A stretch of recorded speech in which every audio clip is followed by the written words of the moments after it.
이거든요.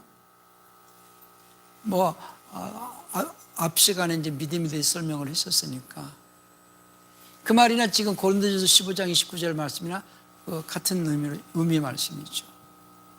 그러면 이제 교회라는 것은 지금 이제 목회는 선교는 저는 제 나름대로 해석을 교회를 세우는 것이고 선교사는 교회를 세우기 위해서 하나님께 부름받은 자가 선교사고 또 곧 사도라고도 표현합니다. 바울은 사도였거든요. 그러면 교회는 교회당이 교회가 아니잖아요. 그렇죠? 교회당과 교회는 구별이 돼야 됩니다. 그러면 교회는 어떻게 세워지느냐? 우리는 교회당을 지으려고 목회합니까? 교회를 세우려고 목회합니까? 교회를 세우려고. 근데 목사님들은 교회당을 세우는 것이 교회를 세우는 거라고 생각해요. 교회당은 장소일 뿐이고 장소가 필요해서 건물이 필요한 거죠. 그러나 초대교회는 건물을 지어놓고 교회가 세워졌어요? 다락방부터 시작했어요? 다락방에서 그냥 모였어요. 집에서도 모이고. 그랬죠? 그건 교회라는 것은 교회 건물을 말하는 것이 아니고 예수님을 영접한 무리거든요. 그래서 처음에는 하나님께서 예수님을 통하여서 세상의 마귀에게 잡혀 있는 자들을 해방을 시키셔가지고 이제 부르셔가지고 부름받고 나온 무리죠. 그래서 하나님께 돌아온 자들이 할 때에 하나님께로 돌아온 표를 가지고 오라. 하나님께 돌아온 표가 뭐예요? 나는 하나님께 돌아왔습니다라는 표가 있어야 될 거 아니에요. 네? 뭐예요? 이게 11조거든요. 11조 얘기를 하려고 하는 겁니다. 하나님께로 나는 돌아왔습니다 라고 고백하는 표가 11조예요. 예수님을 영접하고 신앙이 좋아야 하는 게 11조가 아니고 처음 세상에 있던 자가 하나님께로부터 돌아왔습니다 라고 고백하면서 딱 하나님께 돌아왔다는 표가 11조다 이 말이죠. 그것은 어디서부터 시작되냐면은 물론 아브라함이 자기 조카 롯을 구출해가지고 돌아오는 길에 멜기세덱을 만났을 때 11조를 하지만은 그때부터 시작되지는 게 아니고 믿음의 조상 우리 아브라함 밑에 아들이 이삭이고 이삭이 두 아들이 있었잖아요. 큰 아들이 누구예요? 이삭의 큰 아들, 작은 아들이 야곱이 이제 형 대신에 변장해가지고 이삭에게 축복받고 자기 형 칼을 피해가지고 라반 집으로 도망을 이제 가는 중에 베델에서 돌베개를 베고 잠을 자다가 꿈을 꾸죠. 거기서 반드시 내가 내 아비 집으로 오게 되면 내가 반드시 11조를 하겠습니다라고 선언을 해요. 그렇죠? 거기서부터 이제 우리가 11조 얘기를 하는 거거든요. 하나님께로 돌아오겠다는 표가 뭐예요? 11조. 그러니까 이제 말라기서 3장 7절인가요?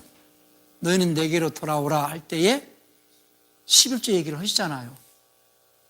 그러니까 11조는 내가 하나님께로 돌아오겠다라는 고백이거든요. 그것은 뭐냐면은 그래서 이제 이스라엘 사람들이 유대인들이 말라기가 구약의 마지막 기록이잖아요. 그래서 왜 하나님께서 바리새인들과 서기관들이 연구한 것이 그거예요. 말라기를 마지막으로 하나님께서 우리 민족을 떠나셨는가? 11조 문제가 걸렸거든. 그리고 안식일 문제. 그러니까 11조 안식일만큼은 철저히 지키자. 11조 오는 거. 그래서 근처에 팥불에 11조까지 내자. 하나님 11조를 원하신다. 그런데 주님께서 말씀하시기를 근처에 11조까지 다 하지만 너희 의와 인과 신은 버렸도다. 이것도 행하고 저것도 버리지 말아야 된다. 그것이 마태복음 23장 23절이에요.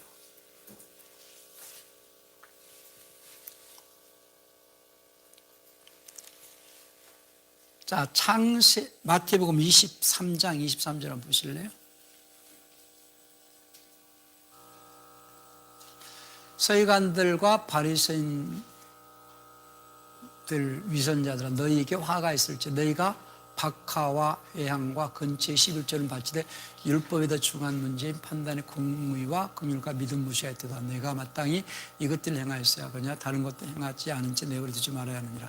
여기서는 의와 정의와 긍휼과 믿음은 버렸도다. 그러니까는 쉽게 해서 의와 인과 신은 뭐 개혁성에는 그렇게 되어 있습니다만은 마음까지 돌아오라는 거거든요. 하나님께서 용돈이 부족하신가 보다 우리가 좀 돈 좀 11조 좀 바치자 이게 아니고요. 그 물질이라는 것은 사람이 마음이 물질이 있는 곳에 마음이 있다고 그랬죠. 내 보물이 있는 곳에 내 마음도 있느니라. 마음이 돌아오는 것이 돌아오는 것이지 몸만 돌아오는 것이 돌아오는 것이 아니다는 거죠. 그러니까는 재물이 있는 그곳에 내 마음도 있느니라. 마태복음 6장 21절 한번 보실까요? 마태복음 6장 21절 한번 봅시다.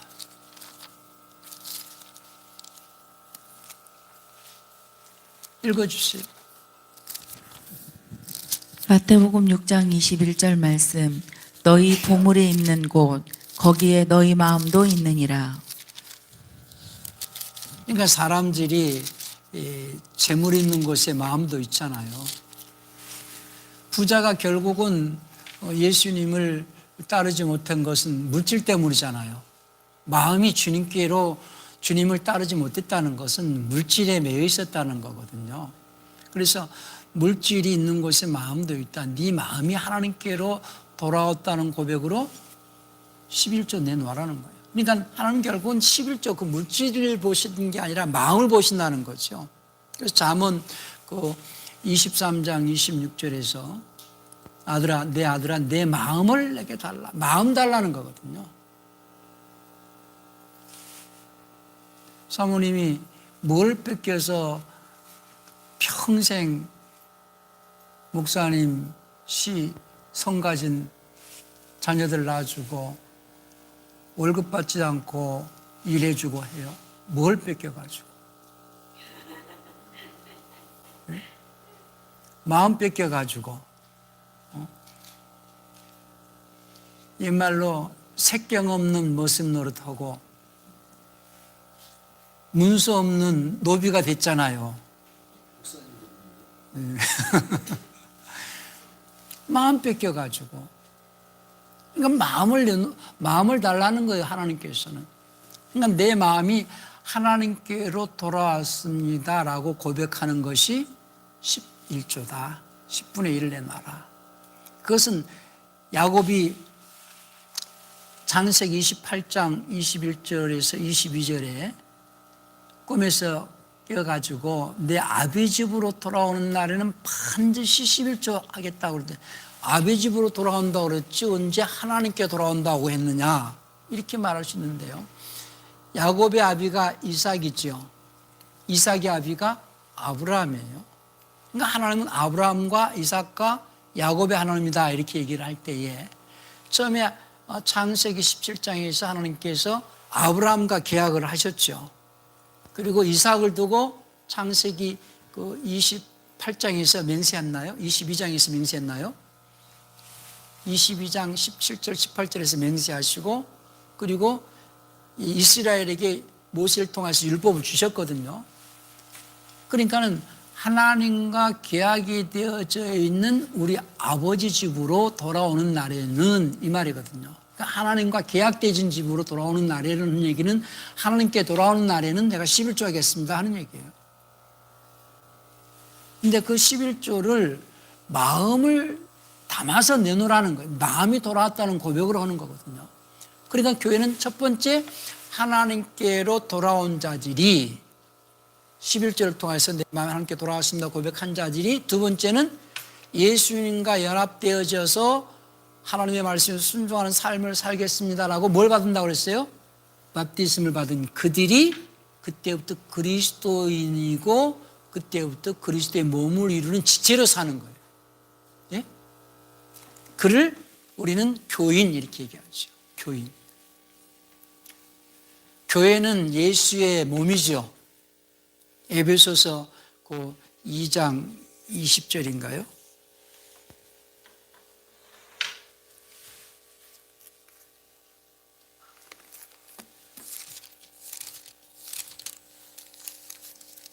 (23절) 1장 23절이네요.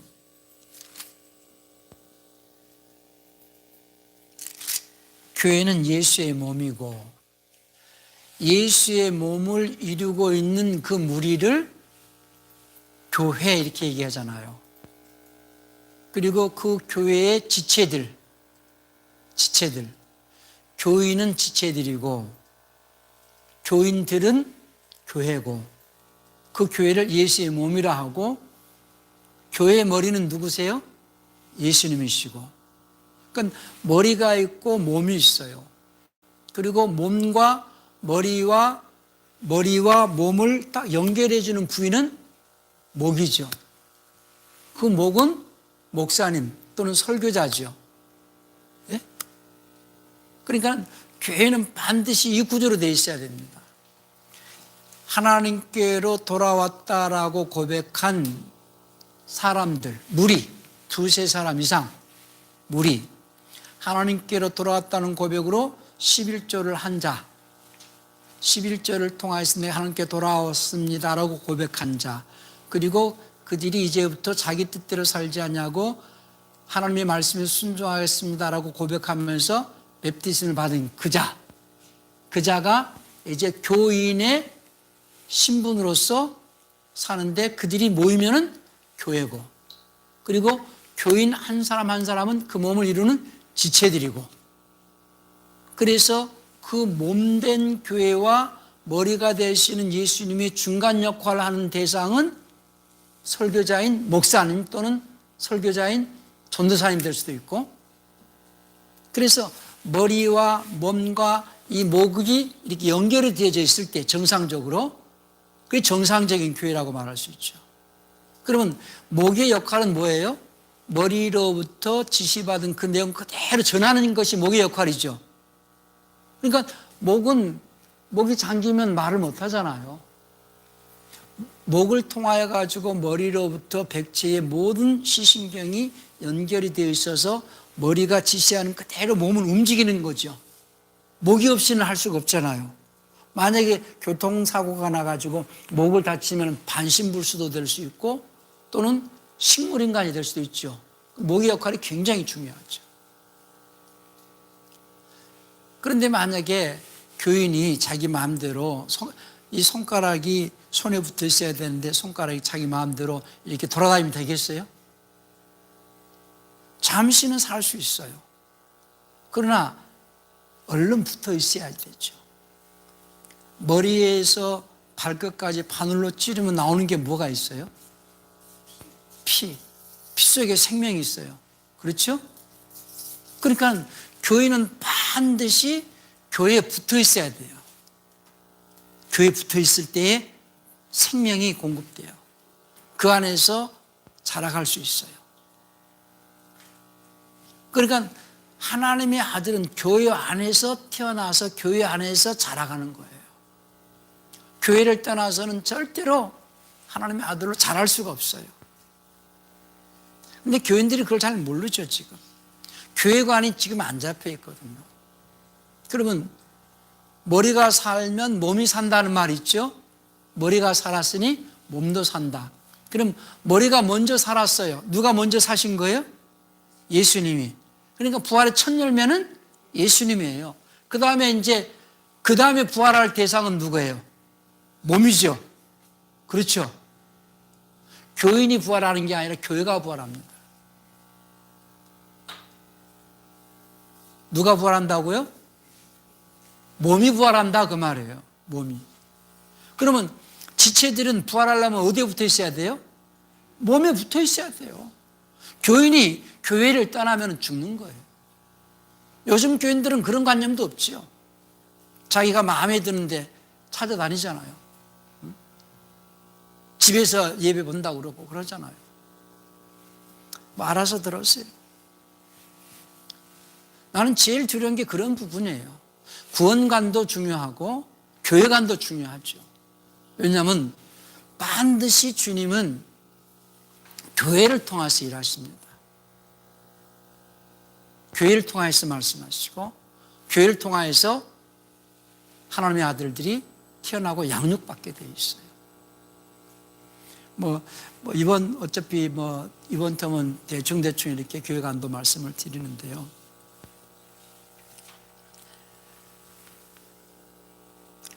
그러니까는 이 베프티즘을 통하여 가지고 예수님과 연합됐다라는 것은 주님 말씀하시길 요한복음 15장에서도 나는 포도나무요 너희는 가지니 이렇게 말씀하셨어요. 가지가 나무를 떠나서 절로 말라진 같이 너희가 나를 떠나서는 열매 맺을 수 없다는 거예요. 부활할 수 없다는 거예요. 그래서 주님은 명령은 한 가지입니다. 너희가 서로 사랑하라. 사랑으로 엮어져라 그랬어요.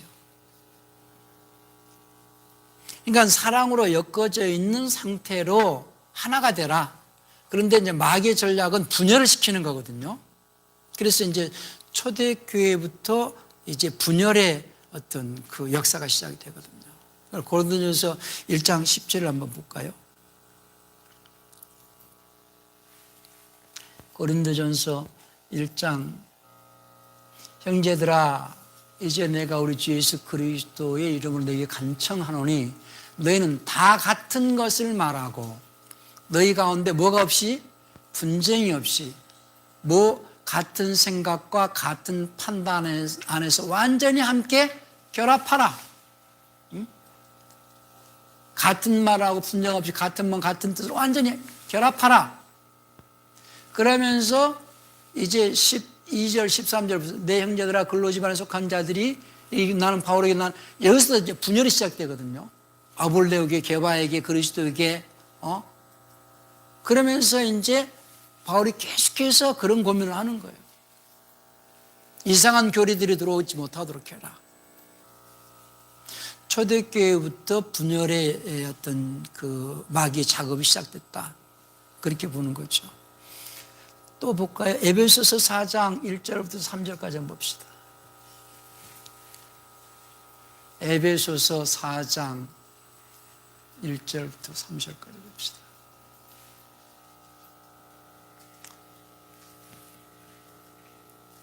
그러므로 주 안에서 같이 내가 너희를 권하노니 너희가 부시를 받은 일에 합당히 행하여 모든 겸손과 온유라고 우리 처음으로 사랑 가운데 서로 용납하고 평안에 매는 줄로 성령이 하나 되게 하신 것을 힘써 지키라. 하나 되라. 하나 되라. 사랑으로 엮어주고 하나 되라. 교회 안에서 분열이 많은 것은 누구의 역사겠어요? 사탄의 역사하고 마귀의 역사예요. 그런데 왜 분열이 되어지느냐? 생각이 다르거든요. 그러니까 이제 아볼로파, 게바파, 예수파, 이렇게 이제 바울파 이렇게 나눠지게 하는 역사. 그것이 이제 주님께서 경고하셨던 누룩 비유죠. 누룩. 누룩이 오면은 부풀어지거든요. 쉽게 깨지는 거거든요. 그래서 그 마태복음 13장 교회에서 가장 경계하는 것 중에 이제 하나인데요. 마태복음 13장 누룩 비유가 나오죠.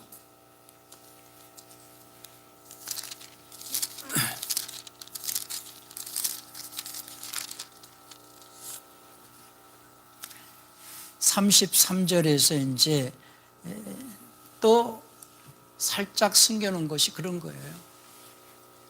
13장 33절인데요. 여기는 잘 해놨네.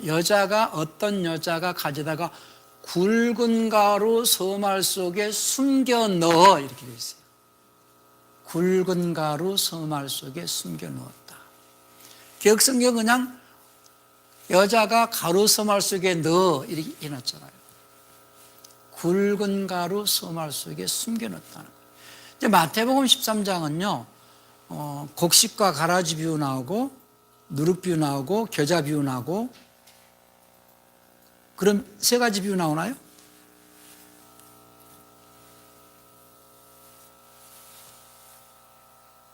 겨자 비유 나왔고 누룩 비유 나왔고 그리고 가라지 비유 나왔죠. 주님께서 말씀하시는 천국은 교회를 말하는 겁니다. 주님께서 천국이 여기 있다 저기 있다 할 것이 아니라 너희 안에 있다 그랬죠. 너희가 누구예요? 제자들을 말씀하시는 것이고 그들이 주님을 따르는 그 무리니까 교회잖아요. 그래서 교회를 다른 편으로는 하나님의 집, 성전 또는 교회 그리고 천국 이렇게 비유를 하셨어요. 천국 비유로 말씀하시길 천국은 마치 이와 같으니 어떤 사람이 밭에 좋은 실 뿌리고 이제 원수 가서 가라지 비유, 곡식과 가라지 비유 나왔잖아요. 그리고 겨자 비유 나옵니다. 천국은 마치 이와 같으니 겨자와 같다 그랬고 또 어떤 여자가 몰래 숨겨 굵은 가루 써말서 몰래 숨겨 넣은 것과 같다 그랬잖아요. 거기서 천국은 전부 뭘 의미해요? 교회를 말하는데 장차 교회에 이러이러한 현상이 나타날 것이니까 너희가 조심하고 주의해라 하는 거거든요. 장차 이러한 교회에 이러이러한 현상들이 나타날 것이다. 원수가 와서 가라지를 덧뿌릴 것이다. 할 때 그 가라지는 곡식과 비슷하잖아요. 교리를 말하는 것이고 또 이 누룩도 그런 비유거든요. 주님께서 제자들에게 누룩을 갖다가 바리새인들과 서기관들의 누룩을 주의하라 그런 말씀했죠. 그것이 마태복음 12장인가요?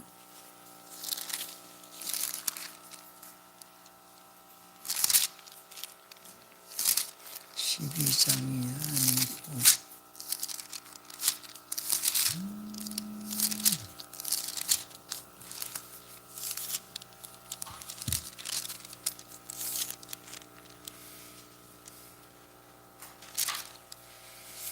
16장을 보실까요? 16장 6절을 한번 읽어주세요.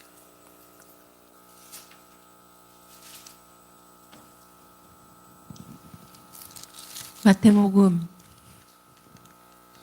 16장 6절 말씀.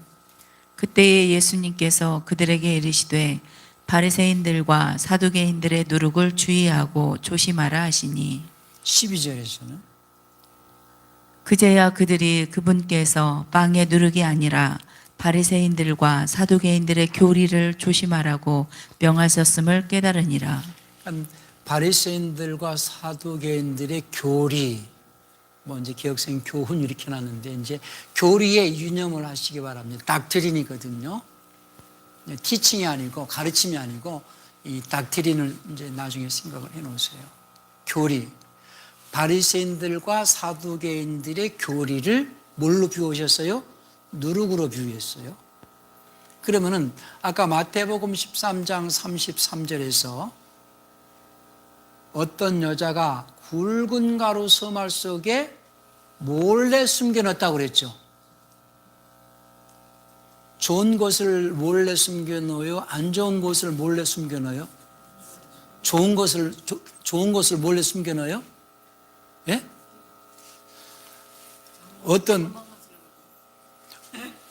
어떤 회장님이 본부인이 돌아가시고 난 다음에 젊은 부인하고 재혼을 했는데 이 젊은 부인이 회장님이 아침마다 차 마시는 것을 알고 그 속에 몰래 뭘 자꾸 탔어. 좋은 걸 탔을까요? 안 좋은 걸 탔을까요? 예? 그래요? 좋은 것을 왜 몰래 숨겨 넣겠어요? 나무 먹으려고. 아니, 상대방에게 먹이려고 할 때에, 자, 구약에서 누룩은 좋은 것으로 비유해, 안 좋은 것을 비유해요? 좋은 것으로요. 이게 문제라는 거예요. 자, 한번 봅시다. 좋은 것인지. 좋은 것이라니까는. 자, 레위기 한번 볼까요? 23장 17절 한번 봅시다.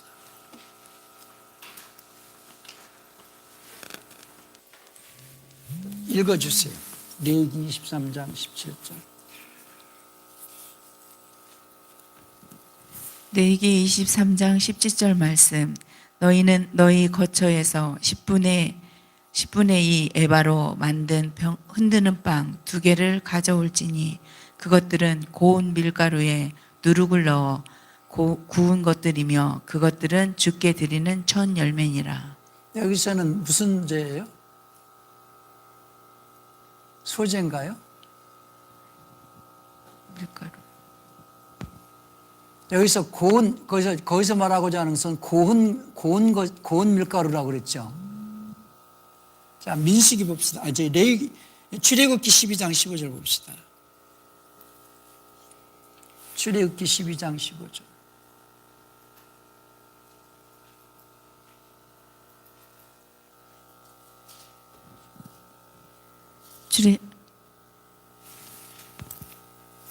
출애굽기 12장 15절.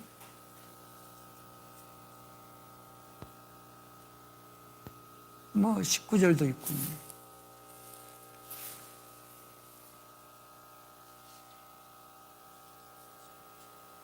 너희는 이래 동안 누룩 없는 빵을 먹을 것이요 첫째 날에 너희 집에서 누룩을 제거할 거니 누구든지 첫째 날부터 7째 날까지 누룩 있는 빵을 먹으면 그 혼은 이스라엘에서 끊어지리라.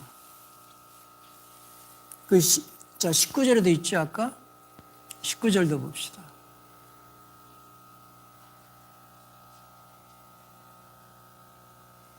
이래 동안 너희 집에 누룩이 있지 않게 할지니라. 누구든지 누룩 있는 것을 먹으면 바로 그 혼은 토국이든지 땅에서 태어난 자든지 이스라엘 중에서 끊어지리니 너희는 누룩을 넣은 것은 아무것도 먹지 말고 너희 모든 처소에서 누룩 없는 빵을 먹을지니라. 소재를 드릴 때는 누룩을 제하고 드린다. 나중에 아까 그것은 요제 드릴 때는 누룩을 넣으라고 그랬는데요. 소재와 요제의 차이는 나중에 말씀을 드리고, 일단 주님께서 누룩은 좋은 것으로 비유하신 것이 아니다. 아까 마태복음 그 16장 12절에서 16장 6절에서 바리새인과 서기관들의 누룩을 주의하라 이렇게 말씀하셨고요. 16장 12절에서는 그제서야 제자들이 떡의 누룩이 아니요 바리새인과 사두개인들의 교리를 삼가라고 말씀하신 줄을 깨달으니라 그랬잖아요. 그리고 이제 그 구약에서는 소재 드릴 땐 전부 누룩을 제하라고 그랬어요. 요제 드릴 때만 누룩을 넣으라 그랬고, 그 요제는 이제 레인들이 하나님께 드리는 거거든요. 레인들이. 자, 레위기 한번 보실까요? 23장 아까 17절인데 민수기 8장 15절을 봅시다. 민수기 8장 15절.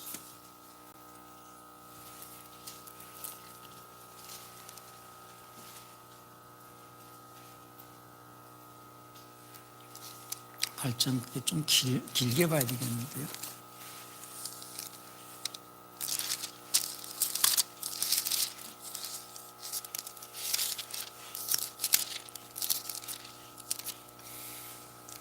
(8장 5절부터) 제가 개역으로 한번 읽겠습니다. 여호와께서 모시기 일러 가라사대 이스라엘 자손 중에서 레위인을 취하여 정결케 하라. 너는 이같이 하여 그들을 정결케 하되 곧 속죄의 물로 그들에게 뿌리고 그들로 그 자신을 삭도로 밀게 하고 그 의복을 빨게 하여 몸을 정결케 하고 또 그들로 수송하지 않아를 번제물로 기름 섞은 고운 가루를 그 소제물로 취하여 하게 하고 그 위에 너는 또 수송하지 않아를 속죄 제물로 취하고 레위인을 회막 앞에 나오게 하고 이스라엘 자손이 온 회중을 모으고 레위인을 여호와 앞에 나오게 하고 이스라엘 자손을 그들에게 안수케 한 후에 아론이 이스라엘의 자손을 위하여 레위인을 요제로 여호와 앞에 들을지니 이는 그들로 여호와를 봉사케 하기 위함이라. 레위인으로 수송한 이들의 머리에 안수케 하고 내가 그 하나는 속죄제물로 하는 번제물로 여호와께 드려 레위인을 속죄하고 레위인을 아론과 그 아들들 앞에 세워 여호와께 요제로 드릴지라. 그러니까 요제는 레위인을 요제로 드리는 거죠. 무슨 얘기냐면은 레위인을 요제로 드리기 전에 먼저 이스라엘 사람들을 모아놓고 이제 이스라엘 사람들이 레인에게 안수하게 하고 죄가 이제 레인에게 넘어가면은 레인들은 또 양을 2마리를 데려다 놓고 하나님을 위하여서 또 하나는 아사셀을 위해서 이 제비 뽑아가지고 레인들이 또 그 양에게 또 안수하거든요. 그러니까 죄를 전가시킨다는 거예요. 그러면은 레인들의 모든 생각의 죄, 모든 사상을 완전히 하나님 앞에 죽이라는 거거든요. 생각을 죽여서 이제 양에게 모든 죄들을 넘기고 자기 생각이 죽은 상태에서 순수하게 하나님의 말씀을 받아가지고 전하라는 거거든요. 그것이 요제예요. 요제는 레인을 하나님께 드리는 것이고 레인의 모든 생각을 이제 죽여서 짐승에 넘기고 순수한 말씀을 가지고만 대언을 하라는 거거든요. 그것이 요제고 소제는 고운 가루에 누룩이 없는 상태에서 반죽을 하는 거거든요. 이스라엘이 출애굽을 할 때에 무교병을 가지고 나옵니까? 유교병을 가지고 나옵니까? 무교병은 누룩이 있는 거예요? 없는 거예요? 누룩이 들어있지 않는 무교병이거든요. 그러니까 누룩은 다른 말로는 인간의 사상과 교리와 철학을 말하는 거예요. 네? 인간의 사상과 교리와 철학. 그러니까 성찬을 할 때는 누룩 없는 빵으로 하라는 거잖아요. 이게 고린도 몇 장이에요? 고린도전서 5장인가요?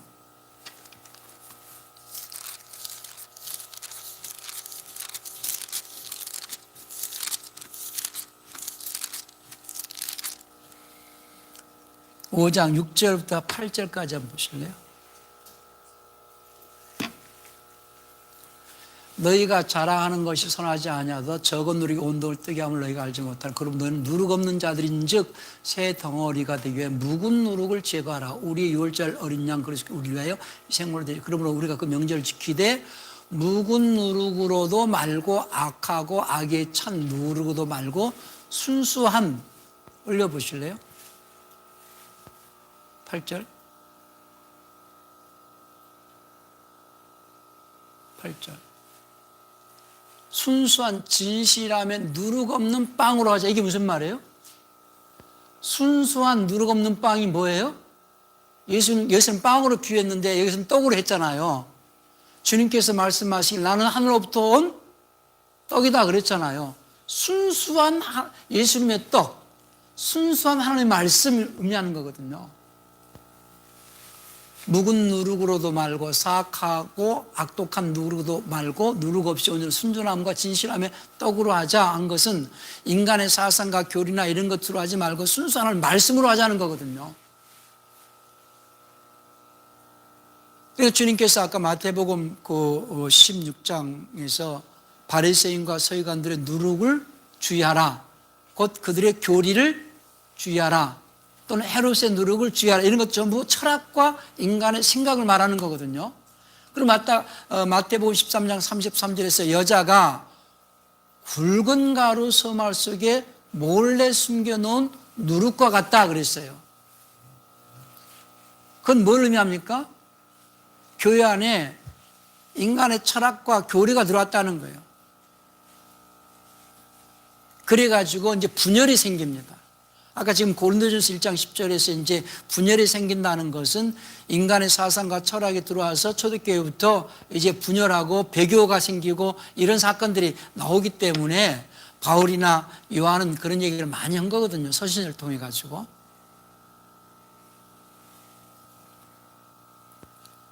그러니까 교회라는 것은 쉽게 해서 순수한 말씀으로 말씀의 떡으로만 뭉쳐질 때에 초대교회 때는 마귀가 이거 교회를 부수려고 어땠어요? 막 때렸어요. 때릴수록 무교병은 누룩이 들어가 있는 그 밀가루와 누룩이 들어가면은 이제 카스텔 같은 것은 때리면 부서지잖아요. 찹쌀떡은 누룩이 안 들어가서 때리면 때릴수록 어떻게 돼요? 단단해지죠. 그러니까 초대교회는 때릴수록 단단해졌거든요. 박해가 올수록 단단해졌어요. 때려도 때릴수록 단단해지니까는 마귀의 전략은 어떻게 해야지 이 교회를 부술 수 있을까? 그래서 뭘 넣어요? 누룩을 넣어요. 부푸는 것은 양이 많아지는 것 같지만 결국은 때리니까 부서지더라 그 말이에요. 그래서 이제 고린도 교회부터 이제 바울이 누가 아볼로파고 게바파고 예수파고 베드로 파냐 이걸 경고하면서 하나가 되라 사랑으로 엮어져라. 그런데 이미 마귀는 성공했죠. 지금 교회에 누룩이 많이 들어왔잖아요. 그래서 제가 아까 얘기했잖아요. 인간의 생각을 죽여야 된다. 누룩을 죽여라는 거죠. 예. 그러니까 요지에서 누룩을 넣으라는 것은 첫 번째 이스라엘 사람들이 레위인들을 불러놓고 이스라엘의 모든 죄를 생각의 죄죠. 죄를 레위인에게 딱 안수를 하면 넘어갈 거 아니겠어요. 그럼 레위인들은 또 짐승을 놓고 안수를 한다 이거예요. 예? 그래서 완전히 죽이라는 거예요. 누룩을 넣어서 완전히 죽이라는 거예요. 누룩을 죽이라는 의미에서 요제는 넣는 거거든요. 그래서 요제는 레인을 요제로 드린다고 그랬잖아요.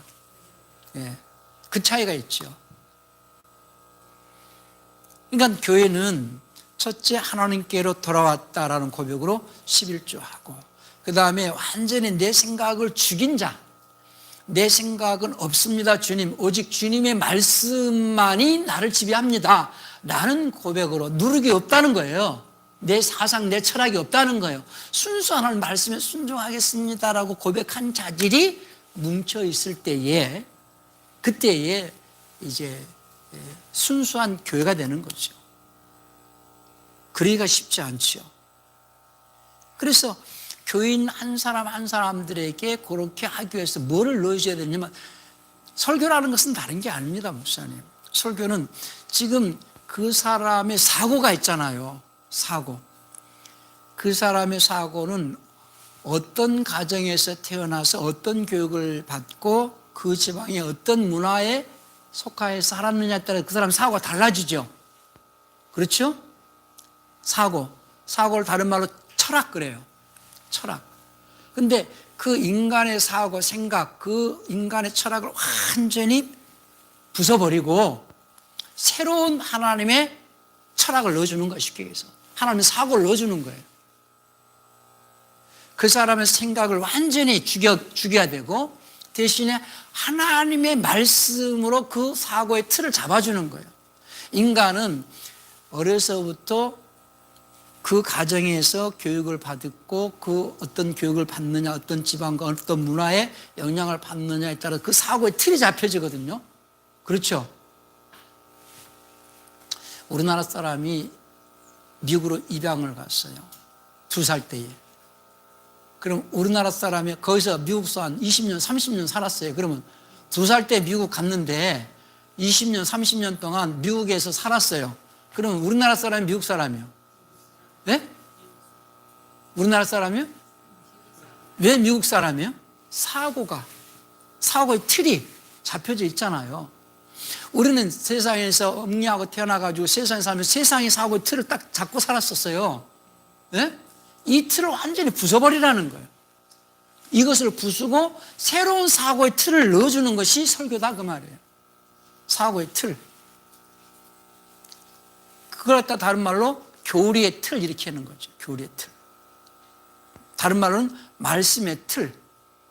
설교는 이 사람이 지금까지 가지고 있는 사고의 틀을 완전히 부숴버리고 하나님의 말씀의 틀을 딱 넣어주는 것이 설교예요. 그 설교, 인간은요, 자기 사고의 틀에 근거해서 살아가거든요. 맞죠?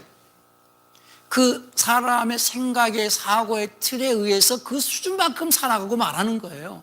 근데 그걸 완전히 바뀌어서 하나님의 아들의 사고의 틀을 넣어주는 것이 설교예요. 그걸 다른 말로 교리의 틀, 말씀의 틀 이렇게 얘기하는 거죠. 자, 우리 디모데후서 1장 그 13절인가요? 디모데후서 1장 13절 한번 보실까요?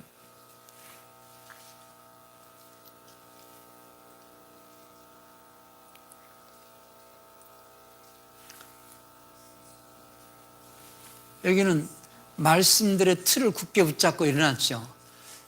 그리스도 예수님 안에 있는 믿음과 사랑 안에서 내가 내게 들은 건전한 말씀들의 틀을 굳게 붙들고, 여기 좀 다르죠? 내게 들은 바른 말을 본받아 지키고 이런 식으로 말씀의 틀을 붙잡으라는 거죠. 설교는 말씀의 틀을 세워주는 거예요. 로마서 6장 17절 한번 보실까요?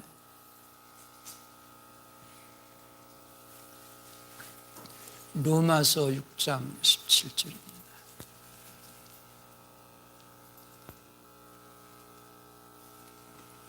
여기도 그랬죠? 그러나 하나님께 감사하리로다 너희가 주의 종이었으나 너희에게 전달된 교리의 그 틀에 마음으로부터 순종하고. 교리의 틀, 그리스도 교리의 틀을 넣어주는 것이 설교다. 근데 이제 마귀들의 교리, 발람의 교리, 니골라당의 교리, 이런 이제 그 마귀들의 교리가 들어오게 되는 것이 이제 누룩이라는 거죠. 디모데전서 4장 1절도 한번 볼까요? 디모데전서 4장 1절.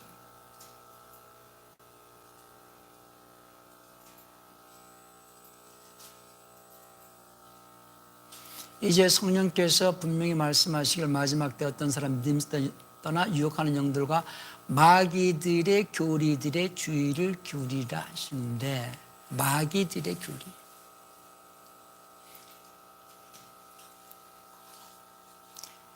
계시록 2장 14절 15절은 발람의 교리와 니골라당의 교리가 들어온다고 그랬죠. 계시록 2장 14절 15절.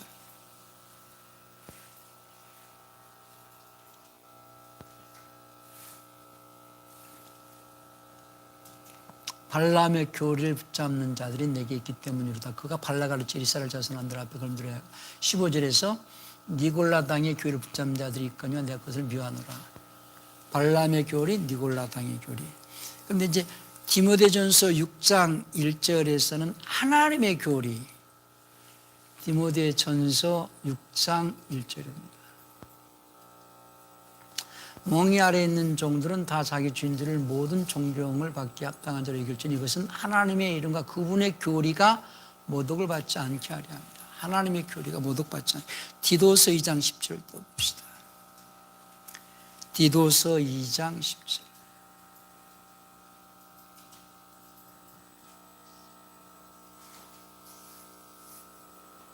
구원자의 교리. 훔치지 말고 전적으로 선하게 충성하는 것을 보이게 하라. 이것은 그들이 모든 일에서 하나님 곧 우리의 구원자의 교리를 빛나게 하려 합니다. 히브리서 6장 1절. 히브리서 6장 1절. 1절. 6장 1절에 그러므로 우리가 그리스도의 교리의 기초 원리들을 떠나 완전함은 나아가서 죽은 행실로부터 여기 하나님을 향한 믿음과, 그러니까 그리스도의 교리에 그런 말 나오고요. 요한 2서 1장 9절도 봅시다. 요한 2서 1장 9절.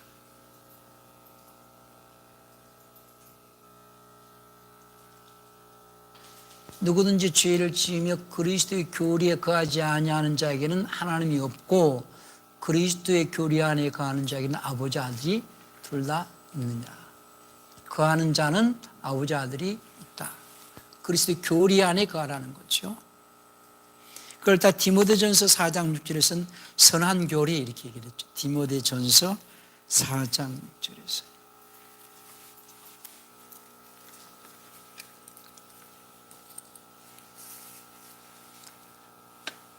선한 교리, 믿음 말씀들과 선한 교리들의 교리 말씀들로 양육받은 예수 그리스도의 선한 사역자가 되리라.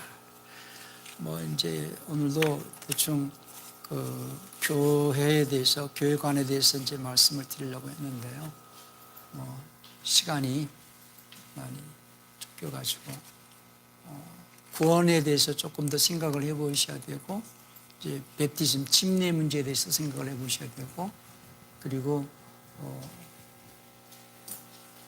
교회관을 어떻게 이제 세워나갈 것인가에 대해서도 생각을 해보셔야 될 것 같아요. 이런 부분들을 좀 더 자세하게 이제 세세하게 다음 터면은 우리가 공부할 수 있을 것 같습니다. 자, 오늘은 시간에 대해서 여기까지 하고요.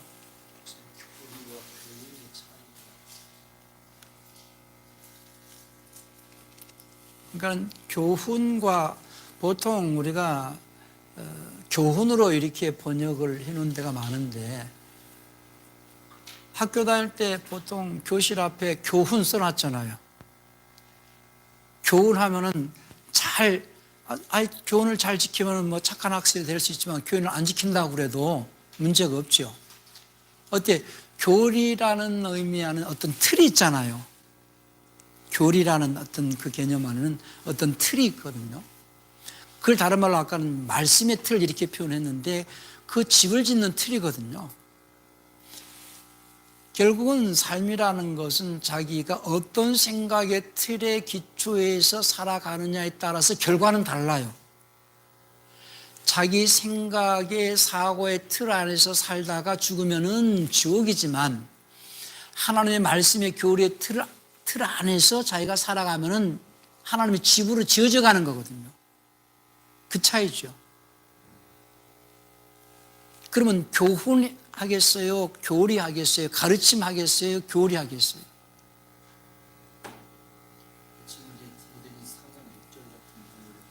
예. 네가 따르는 교리로 양육을 받는 게 아니라 예. 가르침으로 양육을 받는 거잖아요. 예. 교리로 양육을 받는다 이런 말은 잘 안 써요. 그러니까는 그리스도인은 그리스도의 교리를 양육받는 거지. 그래서 교리 안에서 교훈이 있겠죠. 성격에 이제 제가 보니까 예. 킹제임스에서는 닥트린을 영어 단어를 예.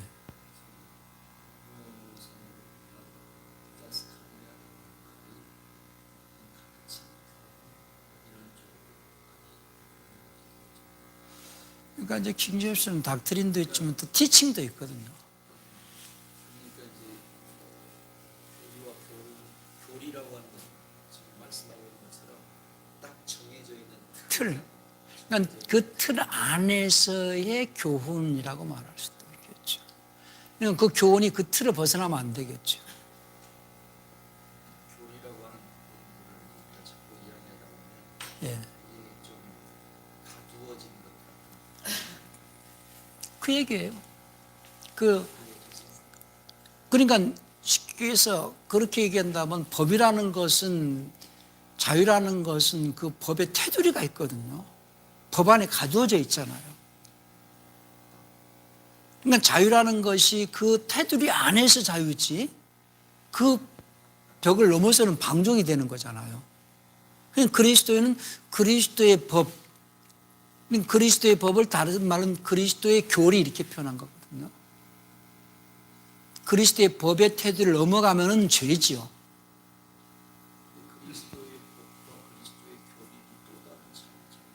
그러니까 이제 교리라는 것은 방금 말씀한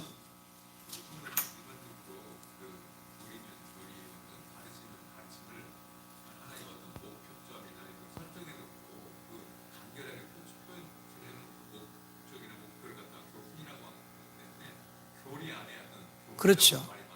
예.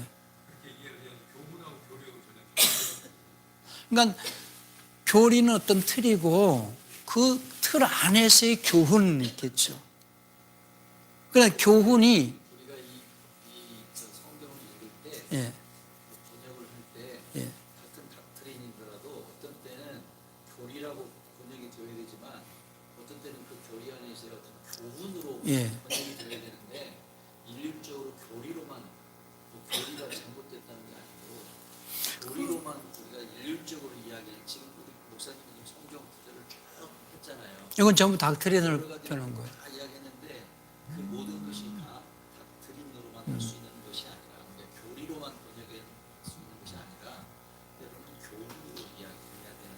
예, 그런 것을 이제 번역하면서 예, 예, 그래요. 예, 그러니까는 이제 예, 개혁 개정이나 개혁에는 다 교훈으로 해놨어요. 예, 또 이제 킹제임스에는 다 교리를 해놓고 다 교리로 해놨어요. 예, 그런 부분은 우리가 이 부분들을 엘라어를 맞게 예, 문장에 문장과 맞고 문장에 맞게 조금 다듬어야 둬야 될 필요가 있다. 예, 그런 부분이 있을 거예요. 예, 오늘은 여기까지 하죠. 예, 이런 부분들을 우리가 참고해서 번역을 할 때에 문장을 다듬고 또 헬라어도 참고하면서 그렇게 해나가야죠. 우리 양 목사님 잠깐 나오셔서